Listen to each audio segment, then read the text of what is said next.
بسم الله الرحمن الرحيم. السلام عليكم ورحمة الله وبركاته. الحمد لله رب العالمين، الصلاة والسلام على سيدنا محمد خاتم الأنبياء والمرسلين وعلى آله وصحبه أجمعين. قال سبحانك لا علم لنا إلا ما علمتنا إنك أنت العليم الحكيم. ولا حول ولا قوة إلا بالله العلي العظيم. قال رب اشرح لي صدري ويسر لي أمري واحلل عقدة من لساني يفقه قولي. أما بعد. Alhamdulillah, kita panjatkan syukuran kita kepada Allah Subhanahu wa taala kerana dengan limpah dan kurnianya, taufik dan inayahnya dapat sama-sama kita bersolat subuh secara berjamaah dan meluangkan masa untuk meneliti hukum hakam Allah Subhanahu wa taala dalam kitab Al-Qadhi Abu Syuja' rahimahullah. Saya tak ingatlah, tak tanda di mana kita berhenti hari itu. Ada siapa tanda tak? Secara spesifiknya saya tak tahu, cuma saya agak-agak lah, kalau tak silap saya, ialah pada muka surat 21. Betul lah. Cuma saya tak pasti yang sebelum tu dah habis ataupun belum. Berkenaan dengan pembahagian air, mungkin saya recap semulalah yang pembahagian air itu supaya kita dapat gambaran secara umum, kerana ia juga agak penting bagi kita, iaitu air itu terbahagi kepada beberapa bahagian.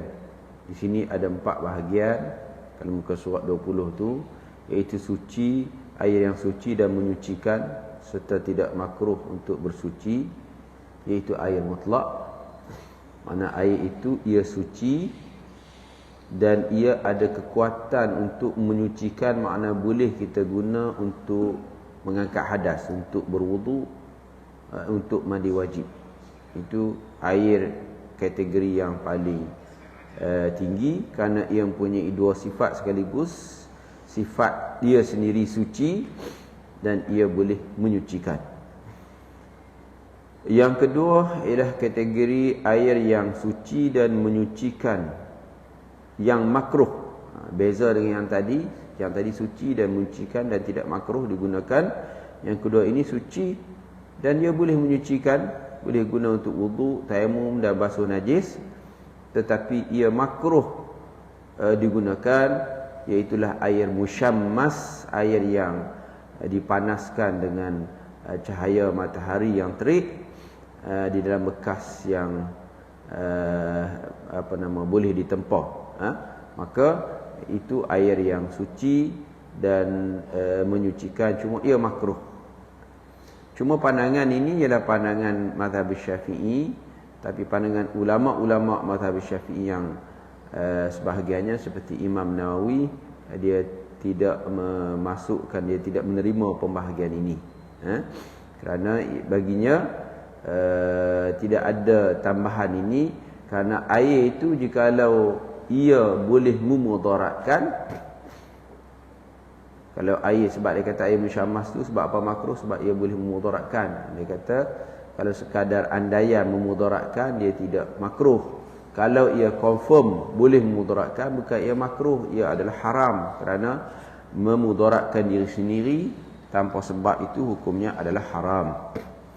Yang ketiga iaitu air yang suci namun tidak menyucikan. Ia suci, air itu suci, makna boleh, kalau dia terkena pada baju kita, kita sembahyang tak jadi masalah, tetapi ia tiada kekuatan untuk menyucikan. Ia tak boleh digunakan untuk angkat hadas, iaitulah air musta'mal. So air musta'mal, air yang kita guna untuk berwudu ataupun mandi wajib, lebih air yang kita guna itu menitis, kita tahan, air itu nama dia air musta'mal, untuk basuhan-basuhan yang wajib sahaja. Itu suci, tapi tidak boleh digunakan untuk menyucikan.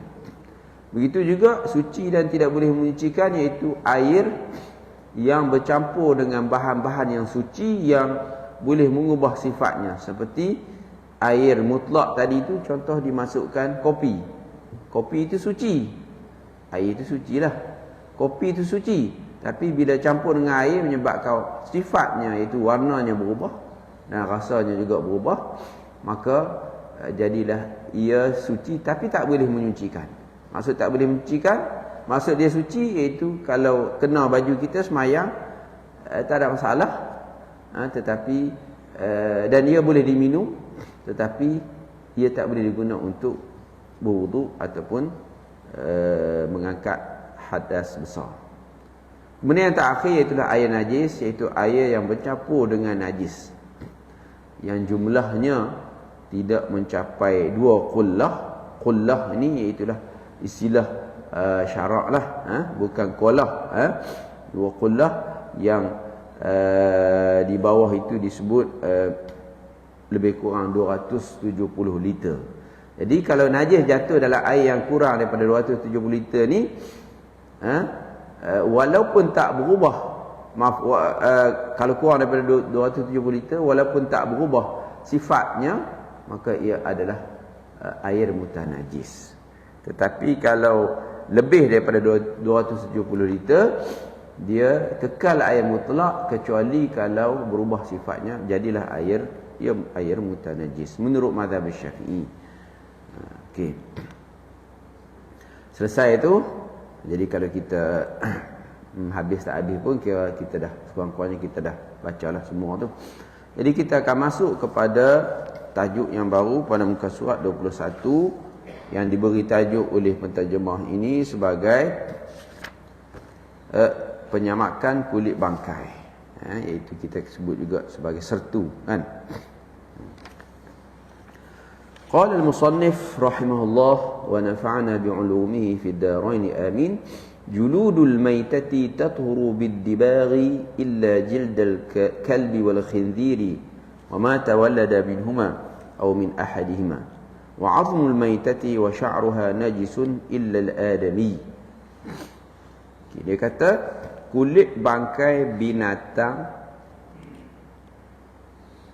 kulit bangkai binatang bisa, yakni boleh menjadi suci dengan disamak. Okey. Kecuali kulit anjing dan babi serta benda-benda yang bersumber dari keduanya. Okey. Dalam haiwan itu difokus kepada kulit. Kemudian dia guna istilah bangkai. Bangkai ni jangan kita bayangkan benda yang busuk. Kita kadang bangkai ni kita terlintas benda yang kotor, yang busuk, haiwan yang dah mati lama. Maksud bangkai ni ialah haiwan yang mati yang tidak melalui proses penyembelihan yang sah. Dia mati tanpa melalui proses penyembelihan yang sah. Haiwan itu dia ada 3 jenis, iaitu yang pertamanya haiwan yang mati sendiri. Maknanya dia mati sendiri. Maka bila dia mati sendiri, ia adalah bangkai.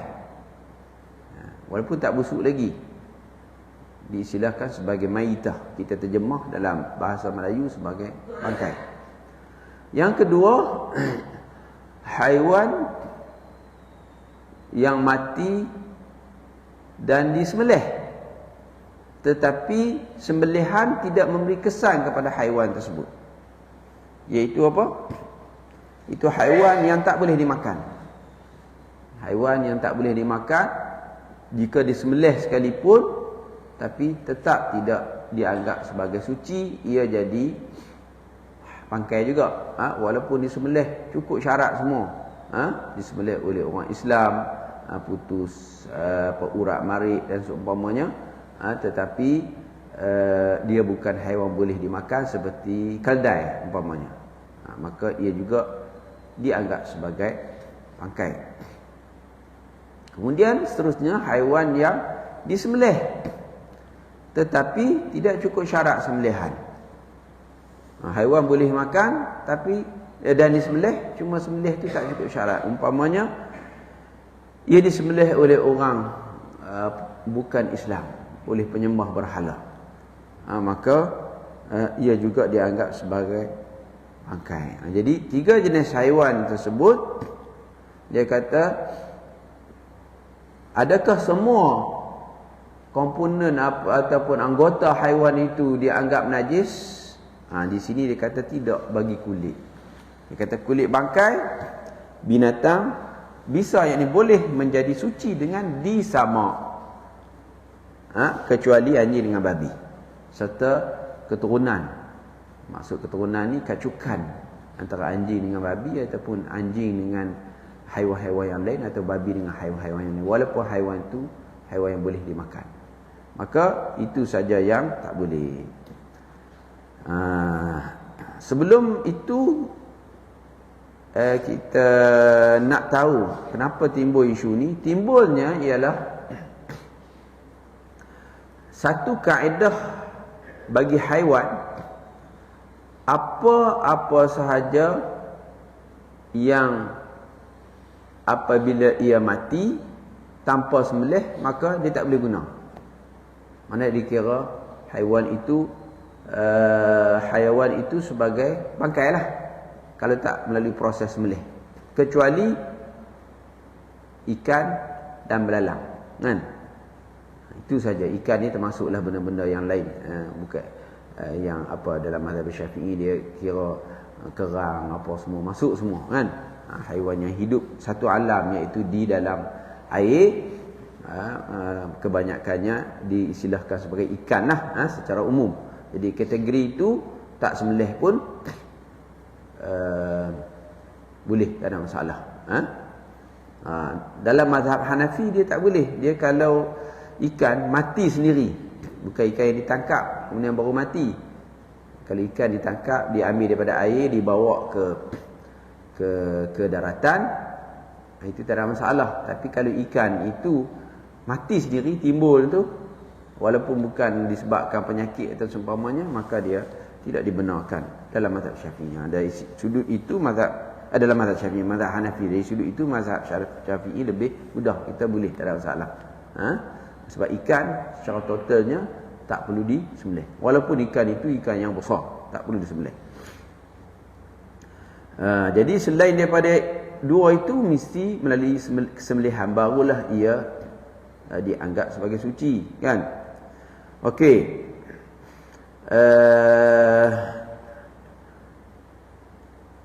Satu lagi kaedah, segala anggota yang terpisah daripada haiwan ketika haiwan itu masih hidup, ia dianggap sebagai najis atau sebagai bangkai yang terpisah itu, anggota yang terpisah itu, walaupun daripada haiwan yang boleh dimakan.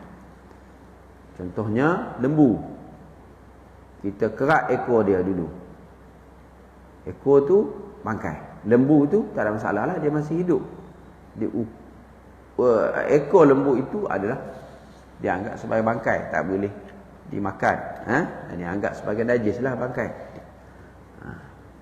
Sebab dia diambil semasa dia hidup. Apa sahaja yang terpisah, segala anggota yang terpisah daripadanya ketika hidup, ia dianggap bangkai, kecuali ada diberi kelonggaran-kelonggaran tertentu bagi yang sukar dielak, seperti contohnya bulu kucing. Kucing itu bulu dia terpisah masa dia hidup, dia berjalan, dia duduk dekat kapet ke, akan adalah bulu dia yang gugur, kan? Ikut kaedahnya bulu itu bangkai sebab terpisah masa hidup, kan? Sama ada haiwan itu boleh dimakan atau tak boleh makan, terpisah hidup, dianggap sebagai bangkai. Tetapi dimaafkan bagi kucing. Kerana kucing termasuk disebut dalam hadis minat tawafina alaikum wat tawafat. Kucing ini Rasulullah sifatkan dia sebagai binatang yang bertawaf di sekeliling manusia. Kan kucing tu kalau dia manja, kita berjalan tu dia akan berkeliling kelalang dengan kita kan, dia akan pusing-pusing. Jadi Nabi kata dimaafkan bagi bulu kucing. Dimaafkan maksudnya kalau dia ada di baju kita masa kita semayang, ada sejadah kita sentuh dengan kita semasa kita semayang, itu dimaafkan.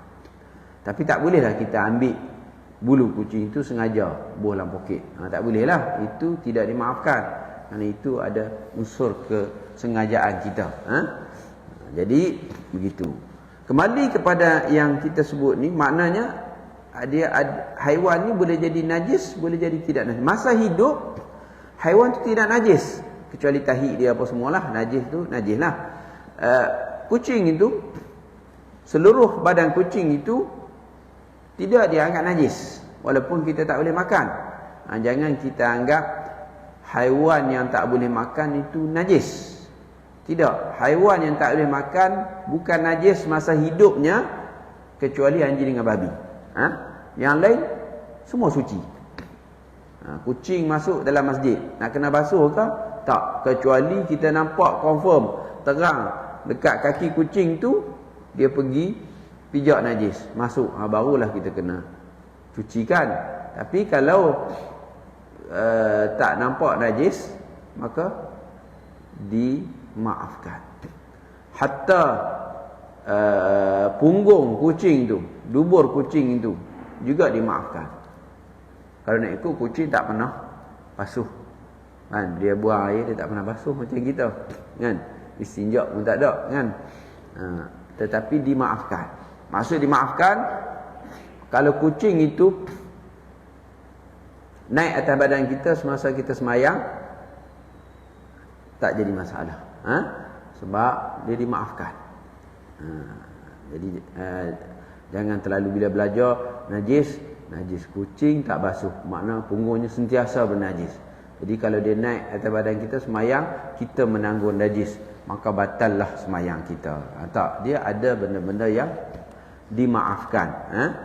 Itu kena belajarlah. Ada benda-benda yang dimaafkan dalam perkara yang sukar. Sebab Islam ini terbina atas konsep tidak menyukarkan, memberatkan, terlalu berat. Walaupun ada benda-benda yang berat, tetapi dia tidak diberatkan. Dan tak boleh kita sengaja nak beratkan benda yang tak berat. Benda yang tak berat kita nak menyusahkan, tak boleh. Sebagaimana Nabi satu hari, Nabi SAW, dia melihat seorang sahabat berdiri di tengah panas, berpuasa berdiri tengah panas kan. Jadi Nabi tanya sahabat yang lain, apa yang seorang sahabat itu buat? Dia kata dia ni telah bernazar nak puasa, nak berdiri di tengah panas.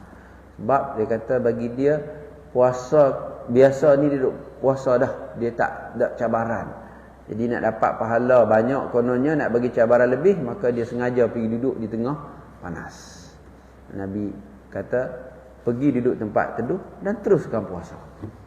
Nabi tak bagi kita sengaja-ngaja nak menyusahkan dalam urusan agama, kecuali memang dah macam tu kita terpaksa ikut. Kita tak boleh menyusahkan. Baik, kembali kepada kulit. Jadi kulit haiwan kecuali anjing dan babi, kalau dia mati, maka kulit itu boleh diguna, mana kulit itu tidak menjadi najis dengan syarat ia disamak. Itu dia kata, dengan disamak, kecuali anjing dan babi, dengan disamak. Ini berlaku zaman Nabi. Nabi melihat seekor kambing mati tanpa disembelih. Kemudian Nabi kata, kenapa kamu tak ambil manfaat daripada haiwan ini dengan kamu melakukan sertu, iaitu samak. Jadi ulama mengambil daripada hadis itu, dan mereka mengatakan bahawa haiwan yang mati, kulitnya itu, kulit saja kulit, bukan benda lain, daging apa, tulang apa, tak boleh. Kulit je. Diberi pengecualian pada kulit. Maka kulit itu boleh diguna dengan syarat ia disertu. Apa maksud disertu atau disamak? Maksud disamak ialah disucikan.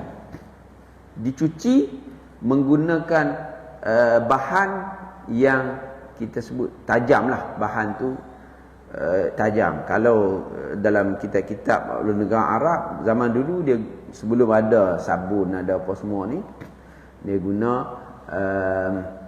kulit delima itu dicampur dengan air, dia guna itu tajam, boleh menyucikan. Dan juga daun-daun yang tertentu, dan juga tahi merpati, zarqut tayr, itu tahi merpati itu tajam. Kalau rumah kita tak zinc dulu-dulu kan, burung pati, dia orang bela burung pati, masalah dia akan berak di zinc tu, menyebabkan zinc tu berkarat sebab dia tajam. Tetek burung pun yang lain pun memang dia agak, dia asid dia banyak, ke Allah alam lah, menjadikan berkarat. Dia tajam, maka digunakan. Boleh walaupun najis, dibenarkan, tetapi lepas tu kena basuh dengan air yang suci lah. Jadi sabun, kalau zaman sekarang ni sabun lah, sabun ke garam ke apa yang mana kita basuh dia tu, maka jadi suci. Walaupun bukan kulit lembu, bukan kulit apa nama kambing kan, bukan kulit unta, kulit haiwan yang tak boleh dimakan. Kulit kaldai, kulit buaya, kulit ular, cuma kita tak tergamak lah nak pakai tali pinggang kulit ular kan. Tapi maknanya dia boleh, dibolehkan. Dengan syarat ia disuci, itu je. Semasa dia tak disuci itu, dia dianggap sebagai najis, maka dia kena buang itu. Maka jadilah ia sebagai suci. Jadi tak ada isyulah kalau ia adalah kulit. Cuma kalau kulit tadi itu diproses dan dia bukan binatang yang disembelih, itu tak boleh makan.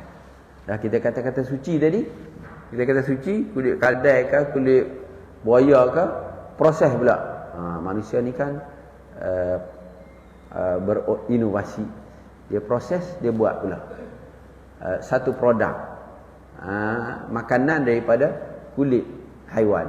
Yang mana haiwan itu ialah haiwan yang apa nama tidak disembelih dan haiwan yang tak boleh dimakan. Maka itu tak boleh makan. Dia kata dibenarkan itu ialah untuk digunakan sebagai pakaian, beg tangan. Kalau zaman dulu ni kulit binatang digunakan untuk simpan air kan. Simpan air tu dia tak ada teknologi plastik apa semua, jadi dia guna bekas itu dinama dalam bahasa Arab sebagai qirbah kan. Kalau siapa pergi Mekah, yang dia pergi melawat apa nama tempat yang kampung Arab tu kan, yang ditunjuk yang boleh bercakap Melayu tu, jadi adalah qirbah tu bekas yang dibuat untuk simpan air zaman tu, dibuat daripada kulit. Jadi kulit ni adalah satu benda yang digunakan. Jadi yang dia kata, kenapa biar binatang tu apa kambing tu mati tak guna pun kulit dia tu? Gunalah, masih boleh guna. Jadi penjimatan yang ataupun kita kata tidak mensia-siakan benda yang masih boleh digunakan. Jadi akhirnya dia dijadikan hukum oleh ulama berdasarkan hadis Nabi SAW tadi. Okey. Seterusnya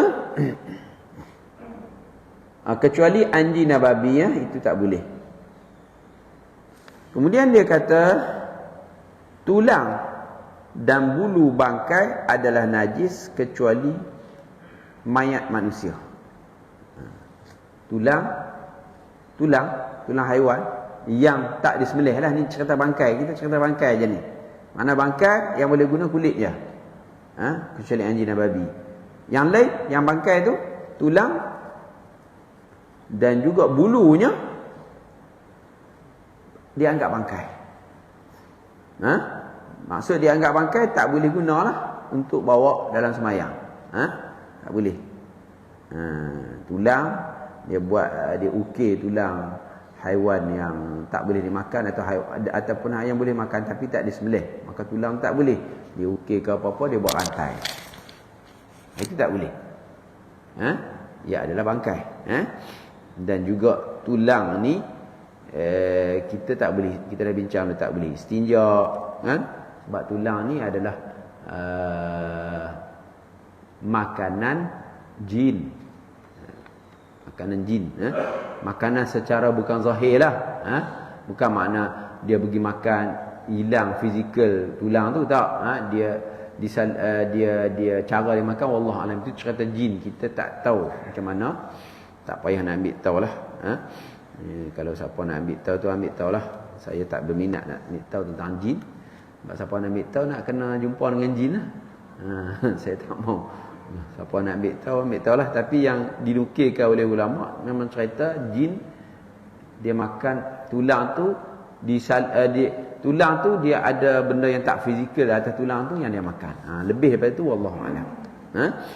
Jin ni bukan cerita dongeng, dia memang wujud, kan? Dia makhluk yang diakui wujudnya, disebut dalam Al-Quran, dan Nabi SAW pun pernah berdakwah kepada masyarakat jin, dan masyarakat jin memeluk Islam pada zaman Nabi SAW. Dan sehingga ke hari ini ada dalam kalangan mereka itu Islam, dan ada dalam kalangan mereka itu yang bukan Islam. Cuma jin ni tabiat dia tak sama seperti manusia. Dia kasar. Dia dijadikan daripada api, bukan daripada kita, daripada tanah. Dia tanah liat, tanah yang lembut. Dia kasar. Sifat dia kasar. Jin ni walaupun dia Islam sekalipun, sifatnya tetap jin. Yang tak sesuai dengan kita, jadi jangan bersahabat dengan jin. Tak sesuai. Kita pun dengan orang Islam, kita bukan boleh kawan semua, kan? Ada yang kita tak sesuai dengan dia. Tabiat dia kasar, terlalu kasar, maka kita tak kawan dengan dia. Apatah dengan jin. Jadi janganlah nak bersahabat dengan jin. Ada orang kata bagi apa-apa, suruh baca ke apa ke, beramal, tak ada sandarannya. Kita takut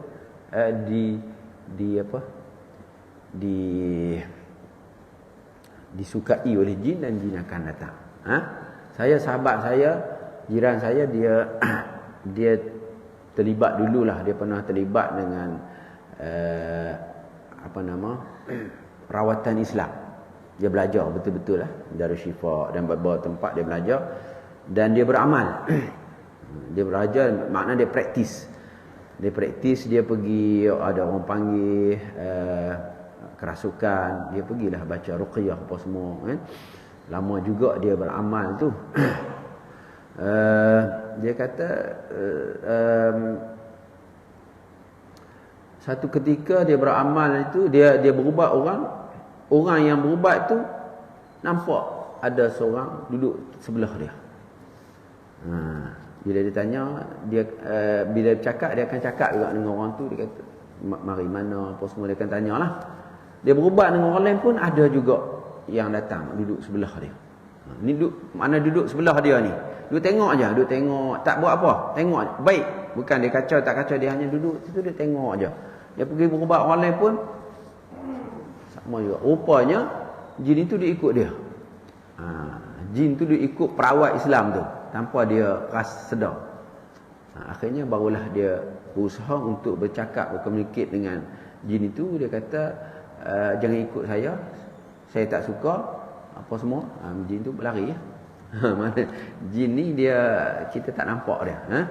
Dan bukan bermakna orang yang merawat Islam itu dia boleh kawal jin tu, tidak. Dia bangsa lain. Dia tabiat dia tak sama dengan manusia, dan dia adalah kasar. Okey, baik. Kembali kepada apa yang kita bincang. Jadi tulang dan bulu bangkai adalah najis kecuali mayat manusia. Bulu ni dia ada pengkhususan bagi kalau tadi tu kita kata kulit, kalau kulit lembu tu atau kulit apa-apa tetap ada bulu, betul tak? Kan? Kadang-kadang kalau dia nak buat beg tangan, dia akan buanglah bulu tu. Tapi kadang-kadang bulu tu tak keluar semua. Seperti contoh zaman dulu ni gendang kan. Gendang tu kan ada bulu-bulu di situ. Jadi itu dimaafkan juga, tak jadi masalah. Dan juga haiwan seperti kambing. Kan kita kata kaedah tadi, apa sahaja anggota yang terpisah daripada haiwan semasa hidup, hukumnya adalah bangkai. Najis maksudnya. Tetapi dikecualikan bagi kambing. Kambing, bulu kambing. Kan bulu kambing itu dicukur semasa dia hidup. Kan? Dia dah banyak penuh badan dia. Jadi orang pergi cukur. Buat benang. Jadilah baju bulu kambing itu seumpamanya. Kerana Allah ciptakan macam tu. Memang disebutkan dalam Al-Quran. Diciptakan begitu. Dia ni, bulu kambing ni kalau dia biar tak dicukur, bulu dia lama-lama berketul, jadi tak elok, jadi penyakit, maka dicukur. Itu adalah satu amalan yang baik, dan dia yang terpisah itu tidak dianggap sebagai najis. Kecuali dia kata kecuali mayat manusia. Sebab apa tiba-tiba masuk manusia? Sebab dia bincang tentang hayawan. Hayawan ni bahasa Arab. Kita sebut haiwan kan, atau hewan zaman dulu, HEWAN, hewan. Kemudian sekarang ni haiwan dalam bahasa Arab ialah hayawan. Haiwan itu ialah makhluk yang bernyawa. Semua dianggap sebagai haiwan, termasuk manusia. Jadi manusia ni kalau dia mati, semuanya suci. Suci maksudnya bukan boleh ambil pergi makan. Maksudnya suci itu, fizikalnya itu ada suci. Rambutnya suci, kulitnya suci, hatta walau bukan Islam sekalipun suci. Faham tak? Dia adalah suci. Maksudnya suci ni sucilah, dia tidak najis. Kecuali yang keluar masa meninggal tu, dia keluar najis. Itu najis. Mana yang ada sekadar di badan dia itu, dia adalah suci. Sebab manusia ni masa hidup suci, masa mati pun suci. Kerana Allah Ta'ala bagi ikram atau penghormatan kepada manusia, dia adalah suci, bukan najis. Yang jadi najis tu apabila dia keluar kotoran itu najis lah. Jadi itulah cerita berkenaan dengan penyamakan kulit bangkai. Sebab apa kita ada cerita air, tiba-tiba pergi kepada bangkai?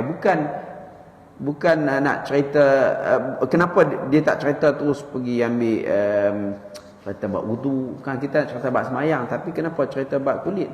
Itu saya sebut tadi kan. Zaman dulu kulit digunakan untuk simpan air.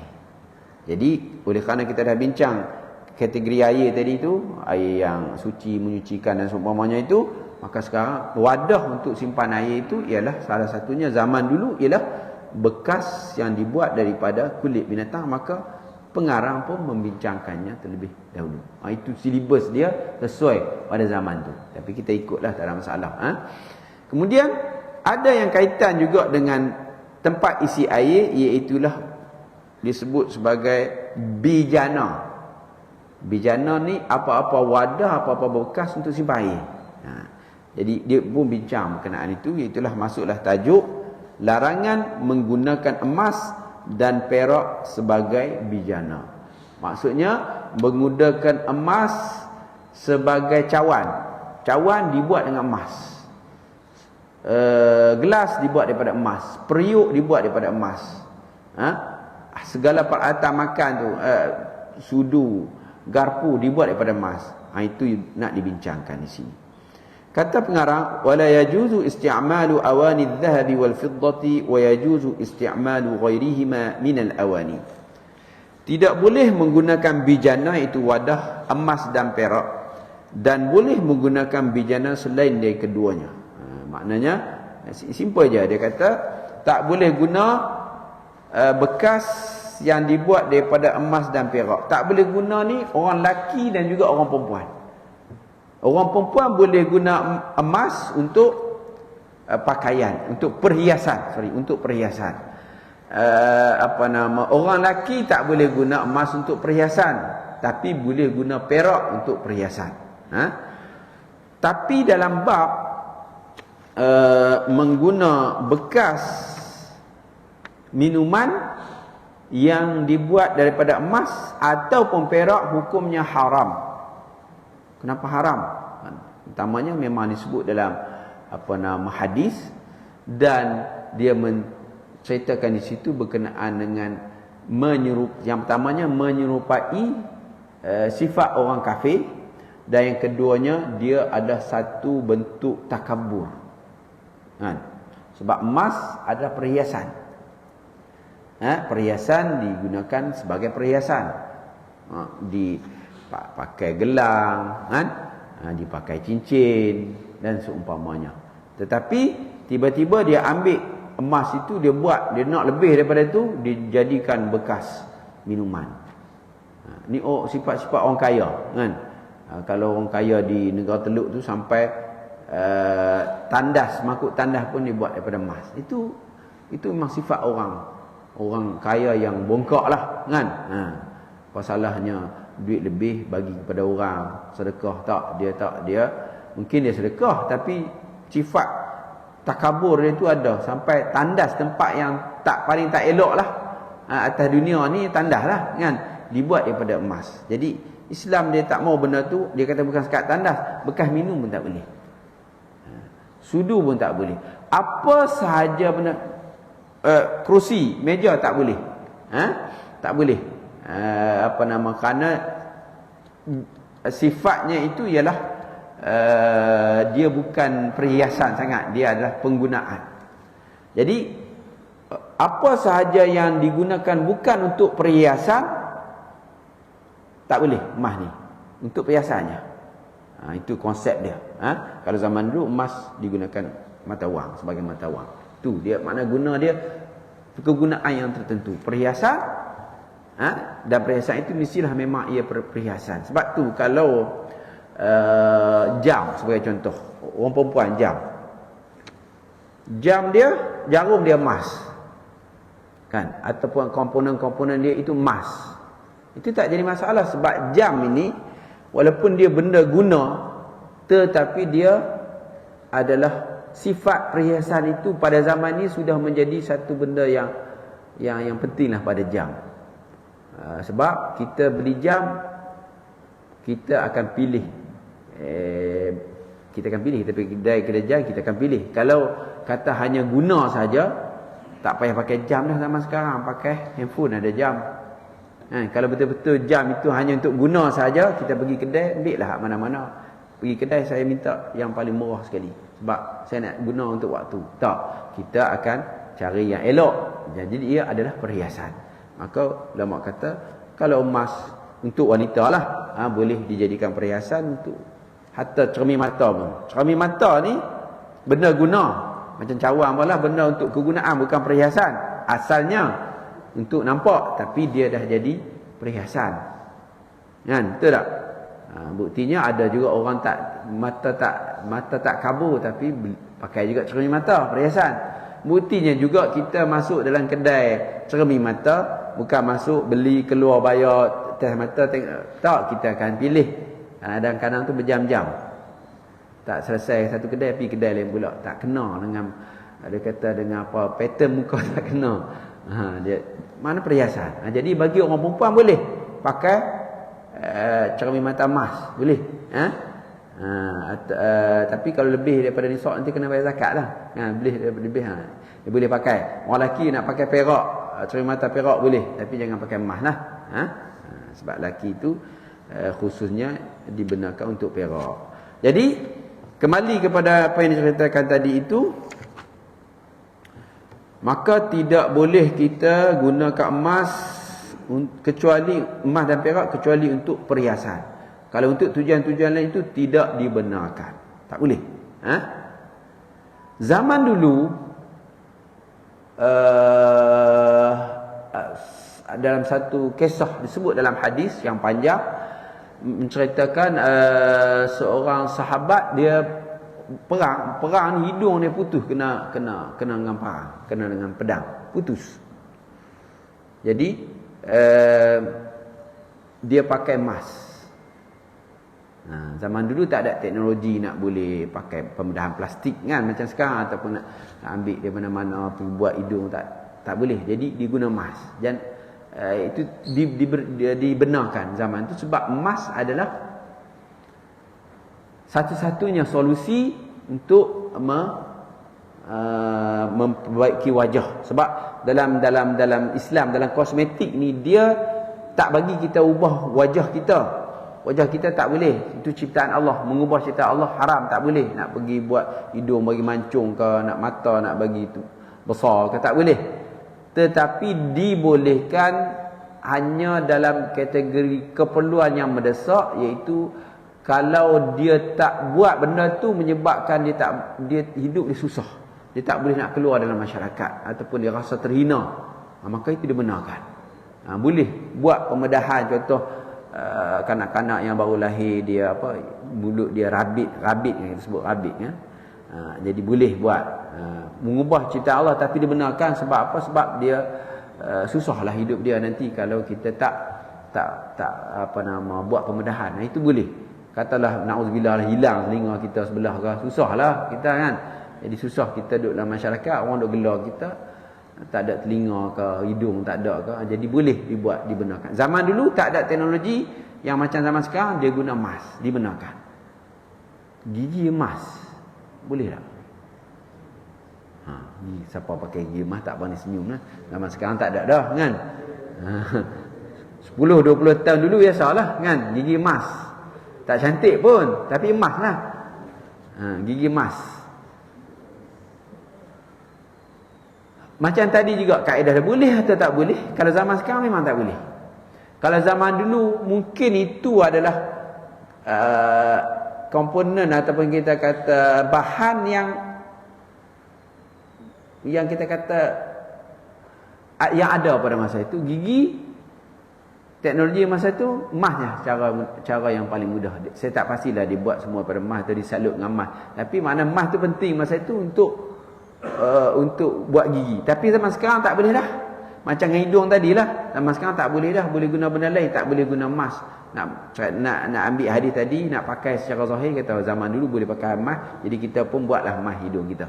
Tak boleh. Sebab zaman sekarang dah ada teknologi yang lain yang bukan lagi emas, gunalah yang itu.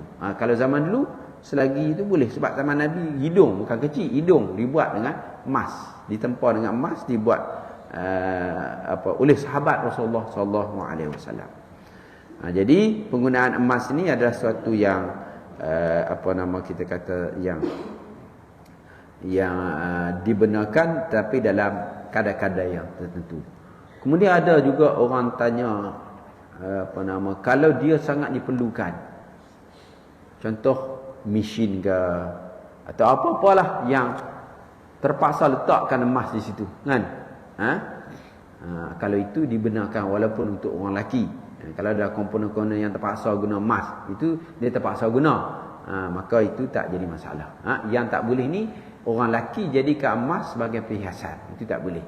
Ataupun orang lelaki dan perempuan menjadikan emas bukan untuk tujuan perhiasan, tapi tujuan untuk berbangga-bangga, yang mana cawan orang tak buat daripada emas, dibuat daripada emas. Begitu juga dengan cawan tu, dia ada ukiran emas. Ada ukiran emas. Dia ada tempel lah, tampal dengan emas tu. Itu juga tak boleh. Tak boleh. Tidak dibenarkan kerana dia ada unsur emas. Okey, baik. Seterusnya hukum bersiwak. Kita baca sikit hukum bersiwak. Siwak ni iaitulah bersugi. Wasiwaku mustahabbun fi kulli halin illa ba'da az-zawali lis-sa'imi wa huwa fi thalathati mawadhi'a ashaddu istihbaban 'inda taghayyur al-fami min azmin wa ghayrihi wa 'inda al-qiyam min an-nawm wa 'inda al-qiyam ila as-salah. Bersiwak, menggosok gigi. Dia terjemah sebagai mengosok gigi lah. Nanti kita bincang.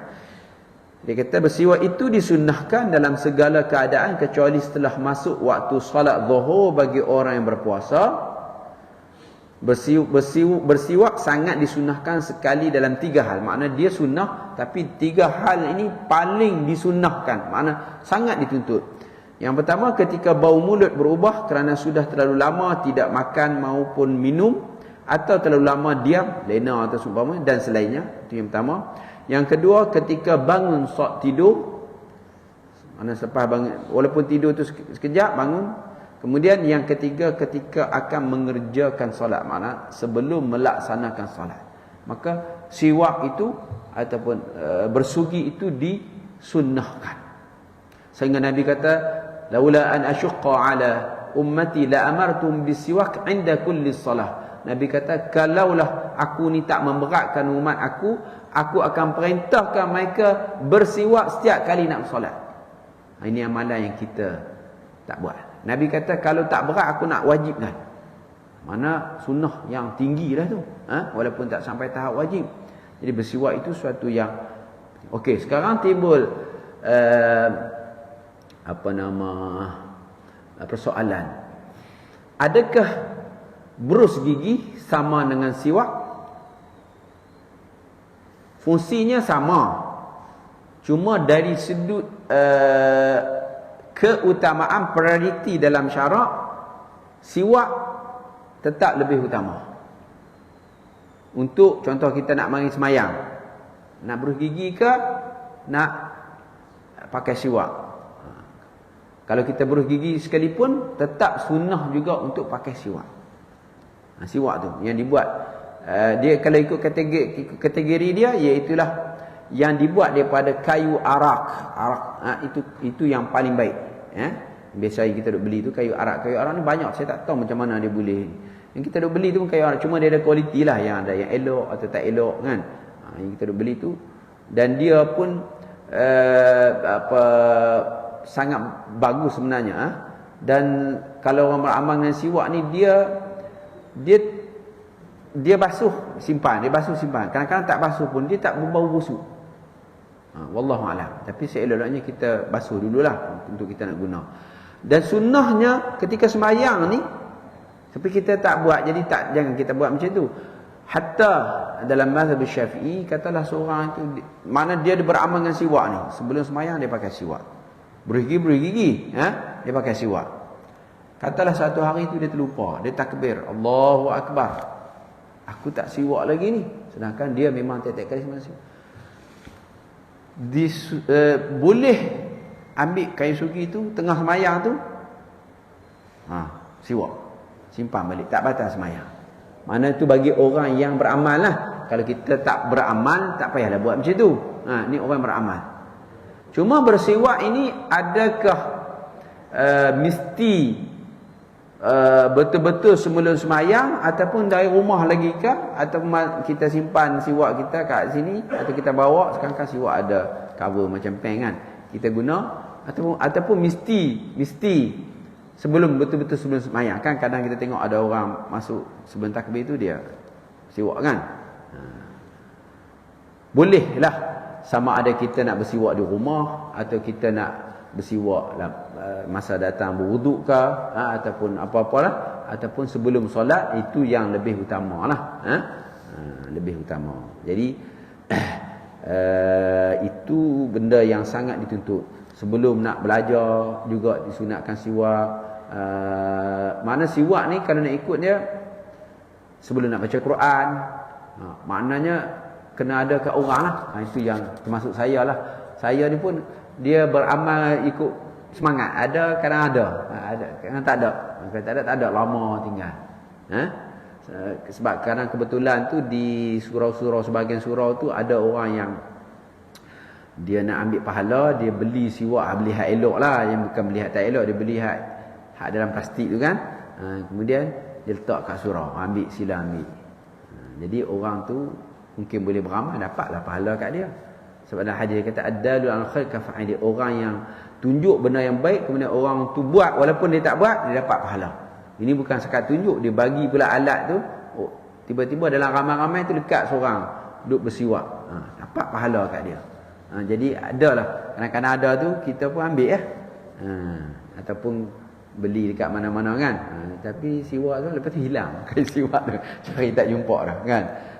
Kita tak betul-betul beramal lah maksud dia. Tapi kalau orang beramal memang ada sedia dalam poket dia tu.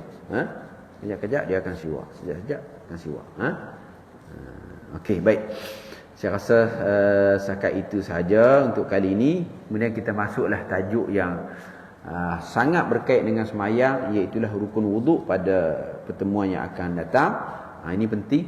Harap semua boleh hadirlah. Kita nak tengok balik amalan kita tu supaya ia bukan sahaja sah, tapi kalau boleh kita nak supaya kita boleh upgrade lah sikit. Kita belajar semayang ni bukan kata semayang kita sebelum ni tak sah.